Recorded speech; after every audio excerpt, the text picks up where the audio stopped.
আসসালামু আলাইকুম রহমতুল্লাহ। সুপ্রিয় এসএসসি এবং দাখিল 2026 সালের শিক্ষার্থীরা, ইতিমধ্যে তোমাদের রেজাল্ট পেয়ে গিয়েছো। তো আশা করছি অনেকের রেজাল্ট ভালো হয়েছে, আবার অনেকের রেজাল্ট খারাপ হয়ে গিয়েছে। তো প্রায় 100 জনের ভিতরে প্রায় 30-35 জনের রেজাল্ট খারাপ হয়ে গিয়েছে, গড়ে 62% পাস করেছে। তো তোমাদের যাদের বোর্ড রেজাল্ট খারাপ হয়ে গেছে, তোমাদের একটা সুযোগ রয়েছে, সেটা হচ্ছে বোর্ড চ্যালেঞ্জ করা। তো এখন তোমাদের রেজাল্ট যাদের খারাপ হয়েছে তাদের এটাই সুযোগ, তাছাড়া আর কোনো সুযোগ নেই। সুযোগ বলতে পরীক্ষা দিতে হবে আবার, কিন্তু কিছু টাকা খরচ করে তোমরা যদি বোর্ড চ্যালেঞ্জ করতে পারো তাহলে তোমাদের রেজাল্ট আশানুরূপ, যে রেজাল্ট তোমরা যেটা প্রত্যাশা করো, যে অনেকে 30 পেয়েছো, 32 পেয়েছো, ভাবতেছো আমাকে 1-2 নাম্বারের জন্য ফেল দিয়েছে, এটা কেমন কথা। তো এরকম যদি মনে হয় তাহলে তোমরা অবশ্যই বোর্ড চ্যালেঞ্জ করবে। বোর্ড চ্যালেঞ্জ করলে গতবার অনেকের রেজাল্ট ফিরে এসেছে, অর্থাৎ পাশ করেছে, এবারও ইনশাল্লাহ পাশ করবে।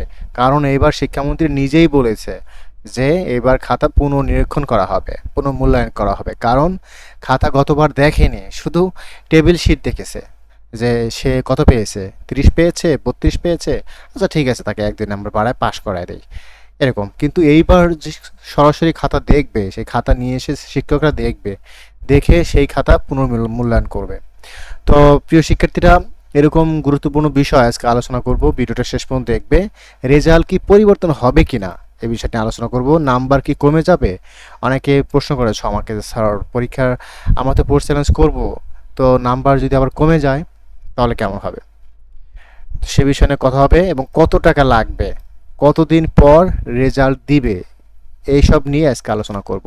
তো প্রিয় শিক্ষার্থীরা, বোর্ড চ্যালেঞ্জ করার যে অফিসিয়াল নিয়ম, সেই অফিসিয়াল নিয়মটা আমরা একটু আগে দেখে নিই, তারপর আমি সব বিষয়ে উত্তর দেবো। তো দেখো, শিক্ষা প্রতিষ্ঠান, শিক্ষা বোর্ড থেকে এই নোটিশটা দিয়েছে, আমি একটু পড়ছি, তোমরা শোনো। দেখো দেখো এখানে বলেছে যে এসএসসি পরীক্ষা 2026-এর ফলাফল পুনরীক্ষণের নিয়মাবলী।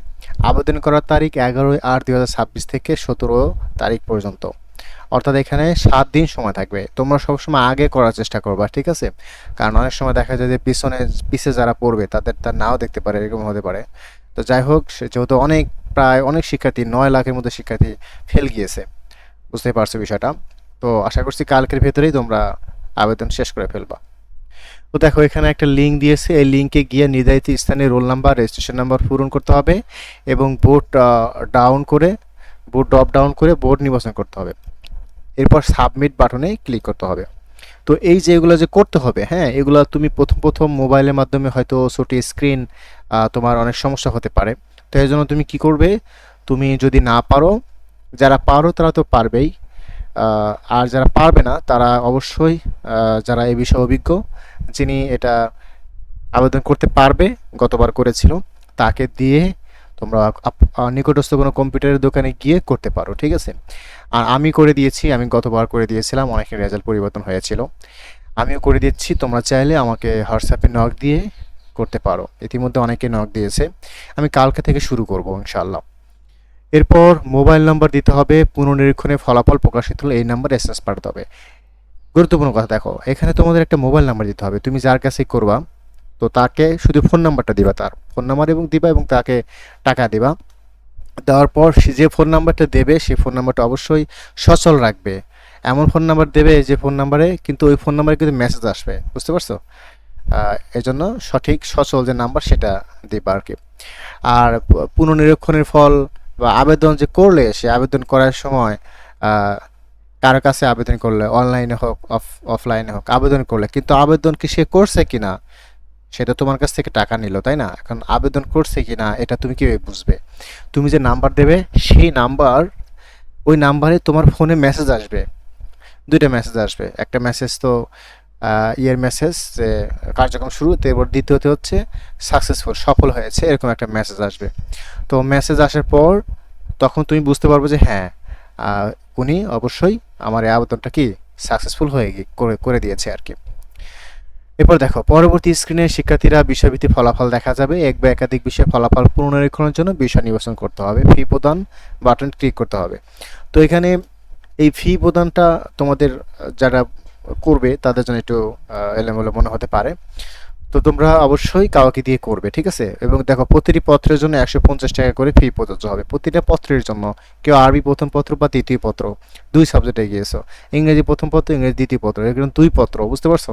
এই দুইটা মিলে কিন্তু একটা না।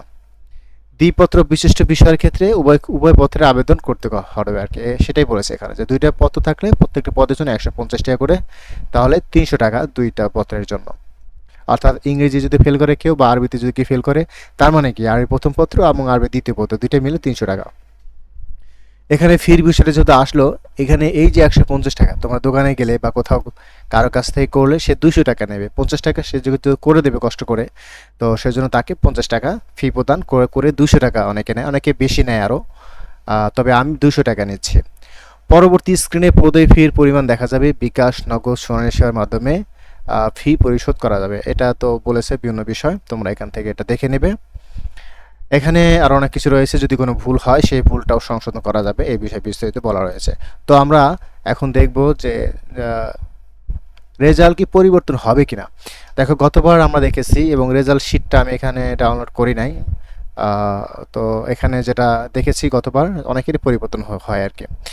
তো অবশ্যই তোমরা রেজাল্ট পরিবর্তন হবে এই বিশ্বাস রাখবে ইনশাল্লাহ। আর এবার ইনশাল্লাহ অবশ্যই রেজাল্ট পরিবর্তন হবে, এত শিক্ষার্থী ফেল গেছে যেটা বলার অপেক্ষা রাখে না। তো নাম্বার কি কমে যাবে, অনেকে প্রশ্ন করেছে নাম্বার কি কমে যাবে কিনা। না, নাম্বার কমবে না, নাম্বার যেটা আছে, যদি কোনো কিছু না হয় ওইভাবে থাকবে। স্যার যদি দেখে, এমন যদি হয় যে স্যার তোমার দেখে যে খাতার নাম্বার বেশি দেওয়া আছে, তাহলে কি করবে, তার নাম্বার কমায় দেবে না, ওরকমই রাখবে, বুঝতে পারছো? কত টাকা লাগবে সেটা তো বললামই যে কত টাকা লাগবে, ওখানে চলে আসছিল। কতদিন পর রেজাল্ট দেবে, রেজাল্ট 1 মাস, সর্বোচ্চ 1 মাস, 1 মাসের ভেতরে রেজাল্ট দিয়ে দেবে, বুঝছো? 15 দিন লাগে অনেক সময়, তো আমরা 15 থেকে 20 দিনের মধ্যে সময় লাগে, 1 মাস ধরে নাও আর কি, 1 মাসের ভিতরে রেজাল্ট দেবে। তো যেহেতু এবার শিক্ষার্থীর সংখ্যা বেশি, খাতা সরাসরি স্যার দেখবে, তো যেহেতু সময় একটু বেশি লাগবে, তো যতই সময় লাগুক 1 মাসের ভেতরেই রেজাল্টটা দিয়ে দেবে আর কি, ঠিক আছে? তো যাই হোক, এখানে আরও বিষয় বলেছি যে কীভাবে বোর্ড চ্যালেঞ্জ করতে হবে, এই বিষয়টা এখানে বলা আছে প্রত্যেকটা বিষয়। তো এই বিষয়গুলো আলোচনা করা হয়েছে। তো সুপ্রিয় শিক্ষার্থীরা, এই ছিল বোর্ড চ্যালেঞ্জ ভিত্তিক তোমাদের আজকের এই ভিডিওটা। আশা করছি ভিডিওটা থেকে তোমরা উপকৃত হয়েছো, আর অবশ্যই কমেন্ট করবে কোনো প্রশ্ন থাকলে, ঠিক আছে? আর অবশ্যই আগামীকাল 1-2 দিনের ভেতরেই তোমরা আবেদনটা করে ফেলে, দেরি করবে না, দেরি করলে কিন্তু সেটা বুঝতে পারছো, 9 লাখ শিক্ষার্থী, এত শিক্ষার্থীর খাতা, বুঝতে পারছো বিষয়টা। তো আশা করছি তোমরা উপকৃত হয়েছো। আর আমার ফোন নাম্বার আমি এখানে দিয়ে দিচ্ছি, সরাসরি ভিডিওতে দিয়ে দিচ্ছি, দাঁড়াও আমি ফোন নাম্বারটা এখানে লিখে দিচ্ছি, তোমরা এই ফোন নাম্বারে আমাকে হোয়াটসঅ্যাপ করবে। হোয়াটসঅ্যাপ করলে আমি এই নাম্বারে সঠিকভাবে তোমাদের আবেদন করে দেবো ইনশাল্লাহ। 07961625848, এটা হচ্ছে হোয়াটসঅ্যাপ নাম্বার, ঠিক আছে? এই নাম্বারে আমাকে হোয়াটসঅ্যাপে নক দেবে। তো এই নাম্বারে নক দেবে, আমি এখান থেকে তোমাদের রোল নাম্বার, রেজিস্ট্রেশন নাম্বার দেবে, বোর্ড নাম্বার দিলেই আমি সেখান থেকে তোমাদের করে দেবো আর কি ইনশাল্লাহ, ঠিক আছে? তো ঠিক আছে, সবাই ভালো থেকো, ইনশাল্লাহ তোমাদের সবার রেজাল্ট ভালো হবে, ফলাফল ভালো হবে ইনশাল্লাহ, সে প্রত্যাশায়। আসসালামু আলাইকুম ওয়া রাহমাতুল্লাহ।